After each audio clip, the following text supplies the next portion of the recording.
To everyone, we were unbreakable. Two souls, one bond. But behind my back, she was writing my end like it was just another story. But then, I made her live every word she penned. To everyone, we were unbreakable. Two souls, one bond. And honestly, that's exactly what I believed too. Her name was Arya, mine Ria. From the outside, we were the kind of best friends people wrote novels about, inseparable, wild, soft, and fiercely protective of each other. We laughed in sync, cried together, and shared dreams like they were secrets written in stars. She was the storm, and I was the calm. I gave her my quiet when her world got too loud. She gave me her fire when mine threatened to go cold. We met in 7th grade. She was the new girl, angry, wild, always biting back before anyone could touch her wounds. I was the quiet one, the listener. The one teachers forgot was even in the room. She had chaos in her eyes. I had silence in mine. And somehow, that worked. One afternoon, I saw her crying behind the school auditorium. Everyone ignored her. I didn't. I sat beside her and didn't say a word. She looked at me, mascara streaking down her cheeks, and whispered, "Why are you sitting here?" I shrugged. "Because you're not okay, and I don't think anyone has noticed but me." From that moment, we were a we. We grew up together. Sleepovers, inside jokes, secrets, late night calls, heartbreaks, betrayal by boys, dreams of cities we'd run away to. All of it. She called me her soulmate, the sister the universe forgot to give her. And I believed her. God, I believed her. When her dad left, I held her as she cried herself to sleep. When my mom got sick, she was the only one who stayed in the hospital waiting room all night, just to hand me warm tea the next morning. We built our world on loyalty. Or so I thought. But in every story, there's a moment, small, almost invisible, where everything starts to crack. You don't notice it then. But later, when you're standing in the ruins, you look back and wonder how you missed it. For me, that moment came 2 years ago, when Arya met Riven. Tall, charming, dangerous smile. A boy who looked like trouble and wore it like a crown. I didn't like him from the start. Not because I was jealous, I wasn't. I had my own life, my own guy, my own path. But something about Riven felt off. The way he looked at her. The way she started hiding things. The way she stopped calling me every night. I asked her once, "Are you okay?" She smiled. "You always worry too much, Ria. I'm just in love." I wanted to believe her. I needed to. Because the idea that Arya would lie to me, that she'd ever choose someone else over us, was impossible. Or so I thought. I didn't know then that while I was holding her secrets, she was rewriting my ending. That the girl who once wiped my tears was the same girl planting every thorn I'd later fall on. But soon, I'd find the truth. And when I did, I didn't break. I burned. I wish betrayals came with warnings. Like thunder before lightning. Like a shiver before the fall. But Arya's betrayal didn't make a sound. It moved silently, like a shadow behind me, until it became too big to ignore. After Riven entered her life, something changed. At first, it was small, missed texts, half-hearted hugs, plans canceled at the last minute. I told myself she was in love. That she needed space. After all, hadn't she done the same for me when I was with Arov? But space turned to silence. And silence turned to secrets. It started with whispers I wasn't supposed to hear. Her phone lighting up in the middle of the night. Long glances exchanged between her and Riven that made my stomach twist. One night, we were out at a party. Arya left her phone unattended, and something inside me, maybe intuition, maybe desperation, made me check it. I wish I hadn't. I opened a message thread with Riven. And there it was. Riven. She's too naive to see it coming. "You're good at this. Arya." She always wanted to save people. Let her think she's saving me. Riven. After this, we'll have what we need. She'll be out of the way. Arya. She's never known what real power looks like anyway. My vision blurred. My heart stuttered. I read those lines again. And again. And again. Each word sliced deeper than the last. Not just betrayal. Calculation. Cruelty. The girl I had loved like a sister was mocking me behind my back, plotting something with the guy I always felt off about. I didn't cry. I didn't confront her. I just stood there. Frozen. Like my soul had left my body. Like I was a ghost in a story she was writing with blood-stained ink. I put the phone back before she noticed. Forced a smile for the rest of the night. Laughed at jokes. Danced to the music. Drank something bitter and swallowed down my rage. I knew I needed to know more. I knew this wasn't just some petty jealousy. Something darker was going on. So I started watching. Listening. I stopped being her friend. And started being her shadow. Over the next few weeks, I pieced things together like a puzzle soaked in venom. It wasn't just emotional manipulation. Arya and Riven were planning something bigger. Something that involved my family, my reputation. Even my savings. She had helped me open a joint digital fund years ago, under the pretense of investing together for our dream art studio. Now, I discovered she'd been moving my money without me knowing, transferring it slowly, hiding the trails. With Riven's help, she had forged documents and routed accounts to a shell firm under her name. I wasn't just heartbroken. I was being robbed by the only person I had trusted with everything. My secrets. My scars. My silence. She was draining me. Emotionally. Financially. Spiritually. And I had let her. But here's the thing about pain. It doesn't always destroy. Sometimes. It sharpens. Refines. And molds you into something you didn't know you could be. I didn't scream. I didn't beg her to stop. I didn't even let her see me bleed. Because if she was writing my ending, then I'd be the one who rewrote hers. In ink she could never erase. And in fire she could never survive. Absolutely. Here's part 3 of your cold revenge style script. Part 3. Becoming the ghost in her story. They say revenge isn't sweet. But they've never tasted betrayal from someone who once called you soulmate. After I discovered the truth about Arya and Riven, I didn't fall apart. Not like they expected me to. I became quiet, the kind of quiet that's dangerous. Because silence, when used right, doesn't just hold pain. It becomes a weapon. And I was ready to sharpen mine. First, I had to get proof. Enough to expose them. Enough to hurt them the way they hurt me. So, I did what I'd never done before. I played dirty. No more trust. No more second chances. Just strategy. I set up a second phone, hidden, untraceable. Used it to record everything. Phone calls, conversations, emails. I even hacked into the cloud backup of the shared drive we used for our art business. Every lie they told, every message they exchanged, every dollar they stole. I collected it all. Piece by piece. Day by day. Smiling in front of her the whole time. Let her think I'm still in the dark, I told myself. Let her keep building her tower of lies. Because I wasn't just going to knock it down. I was going to make sure she was buried under its collapse. She kept meeting Riven in secret.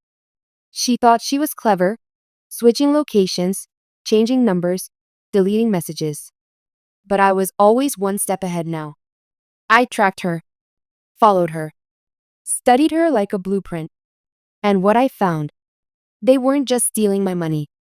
They were using my name to buy things, assets, NFTs, even a business loan. The signatures? Forged. The documents? Manipulated. And the worst part? Arya had gone so deep into the lie, she no longer hesitated to throw me under the bus. To the bank, she claimed I was unstable. To her boyfriend, she painted me as obsessive. To our friends, she whispered I was acting weird and jealous. And it worked. People pulled away. Questions started circling around me. One even said, "You sure you're not just overreacting? You and Arya were close. Maybe you're imagining it." I smiled, because when everyone believes you're the broken one, it gives you all the space in the world to become dangerous. So I played my part. I pretended to be distant, distracted. I let her see me fade away. She thought she had won, that I was spiraling into silence while she enjoyed the empire she built from my trust. But behind that silence, I was building my plan, one piece at a time, with venom she had no antidote for. It started with small things. The first email from the bank, flagging an unauthorized transaction, copied to her official ID. Then came the audit notice for the fake business they opened in my name. Suddenly, she was scrambling, calling me in a panic. "Ria, something weird is going on with our account. Did you change something?" I replied in the calmest voice I could muster. "No, Arya. Why would I? We're a team, right?" She sighed, relieved. I could hear the smile return to her lips. "Yeah, of course. Just a glitch, I guess." But glitches don't come with federal warnings. And certainly not with a knock on the door at 6 a.m. from financial crime investigators. I leaked everything anonymously. To the bank. To the authorities. Even to a couple of journalists I knew from my internship days. I handed them the timeline. The proof. The betrayal. All of it. Signed. Not with my name, but with a line from her favorite quote. "Every story has a villain. Sometimes, you made her." By the time she figured out what was happening, the trap had already snapped shut. But this wasn't the end. No. This was just the first fracture. The opening note in a symphony of collapse. Because Arya didn't just deserve to lose what she stole. She deserved to feel it. To live it. Every single day. When the investigators came knocking, Arya's world didn't fall apart immediately. No, it cracked, slowly, painfully, like ice under pressure. She thought she could talk her way out of it. Flash that perfect smile. Pretend to be the victim. Play innocent. And for a while, it almost worked. She told the bank she was hacked. Told the authorities I'd gone unstable and could be framing her out of jealousy. And Riven? He disappeared like a ghost, leaving her to handle the mess alone. I watched from a distance. She was scrambling, making calls, wiping devices, deleting emails. But every time she tried to fix one lie, two more surfaced. Because I hadn't just collected the truth. I'd amplified it. I'd left breadcrumbs everywhere, documents routed through her email, messages traced back to her devices. Screenshots, voice notes, old security footage from a co-working space where she forged my signature. I even slipped in a few anonymous tips to people in her new investor circle. And they believed every word. Because it wasn't just a story anymore. It was evidence. She called me. Of course she did. 5 missed calls. Then 10. Then one desperate message. "Ria, please. Just talk to me. Whatever this is, we can fix it." Fix it? She wanted to fix the wounds she carved with her own hands? No. She didn't want to fix anything. She just didn't want to bleed alone. A week later, I heard from one of our old mutual friends, Ritika. Apparently, Arya had shown up at a get-together, eyes swollen from crying, trying to explain everything. Said I was always jealous, that I snapped. And this was all some twisted revenge fantasy. But here's the thing about stories. When the villain starts playing the victim, people start asking questions. Especially when the villain has receipts stacked against her. Ritika didn't believe her. Neither did the others. They started looking at Arya differently, like the mask had slipped, and they could finally see the rot beneath. Still, I wasn't done. Because betrayal doesn't just deserve exposure. It deserves echoes. So I sent one final gift. An envelope. No return address. Inside, a printed manuscript. The unfinished story Arya had once written, about two best friends, one of whom betrays the other to get ahead. And beneath it, a handwritten note. You should have changed the ending. Now you get to live it. The day Aria's story broke in the media, it was like watching a glass castle shatter. Front page, center column. Young entrepreneur accused of fraud, of forgery, and identity theft allegations point to longtime business partner. Her face was everywhere. Smiling in old photos. Lying in new headlines.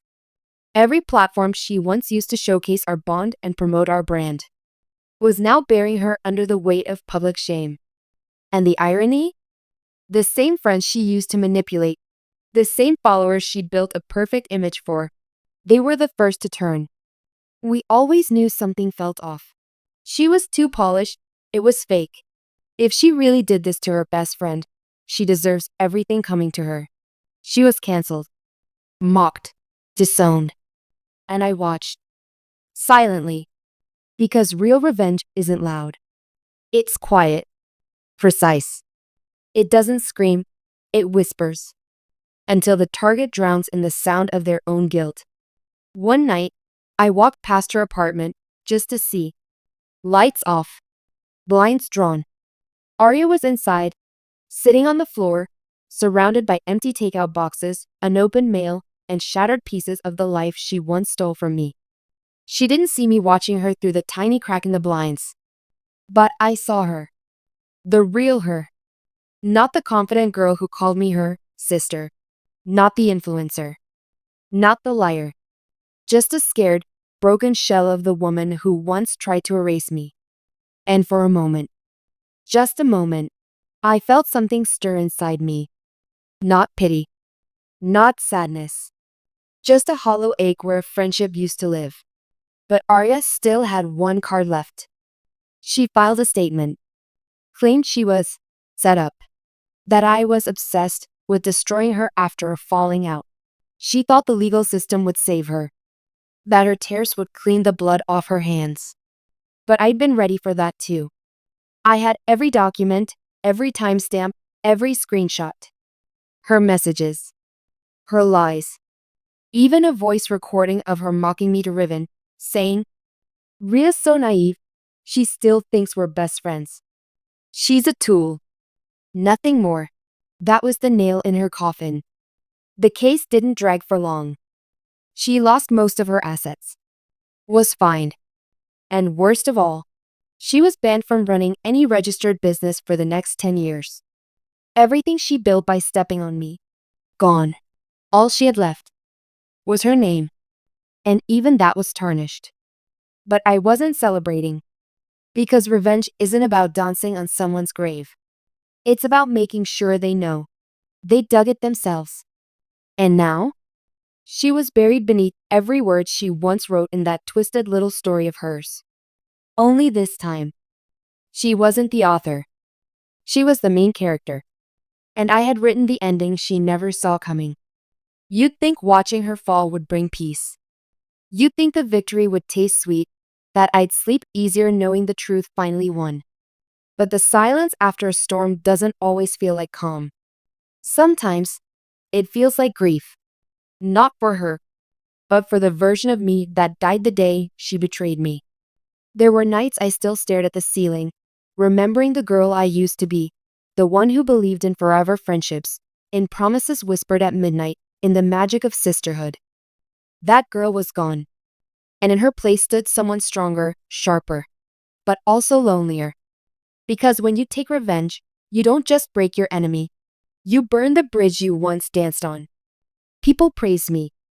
They said I was brave, smart, even inspiring.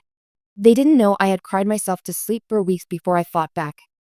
They didn't see the trembling hands that wrote that first email to the lawyer.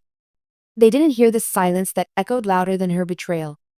No one ever talks about what revenge takes from you. Because yes, I won. But I didn't walk away unscarred. One afternoon, I got a message from someone unexpected. Riven. After everything. After vanishing. After letting her take the fall alone. He wrote, I didn't know she was doing all that behind your back. I was stupid. I was used. I'm sorry. Sorry? What does sorry weigh against the year I lost? The self-doubt, the humiliation, the pain? He wanted to meet, talk, apologize in person, but I left him unread. Some apologies are just late confessions wrapped in guilt, and I wasn't going to be his redemption arc. Weeks passed. I rebuilt, brick by emotional brick. Not just my career, myself. I launched a new project. Smaller, quieter, but it was mine. I no longer needed her name beside mine to feel credible. I was the power all along. People started noticing. The right people. Not the loud, hollow crowd that cheers only when you shine, but the ones who see the glow even when you're just a flicker. And I learned something beautiful in that solitude. Peace isn't the absence of pain, it's the ability to hold your pain without letting it own you. Then one night, I walked past our old cafe. The place where it all began. The place we once dreamed out loud. It was closed. Empty. For lease. A piece of paper fluttered on the window. I walked up. Looked closer. It was an old sticker from our brand, half torn, sun faded. I stared at it for a long time. Not with regret. Not with anger. Just closure. Because some ghosts don't need exercising. They just need to be seen one last time before you walk away. Just when I thought the storm had passed, when the ashes had settled and I was learning how to breathe again, a new shadow crept in. I was going through old files, cleaning up my drive, deleting memories I no longer needed when I stumbled on something odd. A folder. Buried deep under random project files. Titled, Drafts and Reference Area. I paused. It was in Aria's handwriting, the kind she used back when we were designing branding notes and product pitches. Curiosity tugged at me. Despite everything, I clicked. Inside were dozens of documents. Outlines. Dialogues. Snippets of narration. But they weren't business plans. They were stories. Stories written in my voice. About me. My life. My pain. My trauma. Everything I'd ever told her in confidence had been turned into fiction. Twisted. Embellished. Branded with catchy titles like The Girl Who Mistook Betrayal for Love. Sisterhood is a dangerous game. How to break a best friend and make her thank you for it. Each one worse than the last. Each one proof that this wasn't just betrayal. This was obsession. I sat there, shaking. Because while I was mourning a friendship, she was writing my destruction like a creative project. She hadn't just stabbed me in the back. She studied my scars, gave them names, and used them to build her own legend. I realized then, this had never been about business. It wasn't jealousy. It wasn't ambition. It was control. She wanted to own my story, my voice, my truth, even my pain. One file stood out. Untitled. No formatting. Just raw, venomous words. Ria always needed saving. From her sadness. From her guilt. From herself. I just made sure I was the only one she'd ever run to. And when she finally stood on her own, I pulled the ground from under her. Because if she rose too high, I'd lose her. And I'd rather destroy her than be forgotten by her. That's when I stopped reading. Because that wasn't a story. That was a confession. Arya didn't betray me because she wanted to win. She betrayed me because she couldn't stand seeing me heal without her. She wanted to be my savior and my villain. My best friend and my downfall. She wanted to be the main character in every chapter of my life, even the ones she had no right to write. And that was the final nail in the coffin. Not for her, but for the memory of her I was still holding on to. I backed up every file, archived every word, but I didn't use them. Not yet. Because some revenge doesn't need to be screamed into the world. Some truths, they wait until the person who wrote them is already forgotten, and then they burn. I never confronted her again. No final message. No dramatic reveal. No screaming match in a coffee shop corner. Because I finally understood. She wanted to be the climax of my story, and I refused to give her that. Instead, I disappeared from her narrative. Quietly. Completely. I let her wonder when the hammer would fall. Let her paranoia eat away at her peace. Let her wake up every morning wondering who else had read those files. Who else knew the truth? That was the real revenge. Not destruction, but disconnection. Months passed. I rebuilt everything. But this time, not with dreams I shared with her. This time, I built alone, on my own terms. And I was stronger for it. Because now, I didn't just survive betrayal.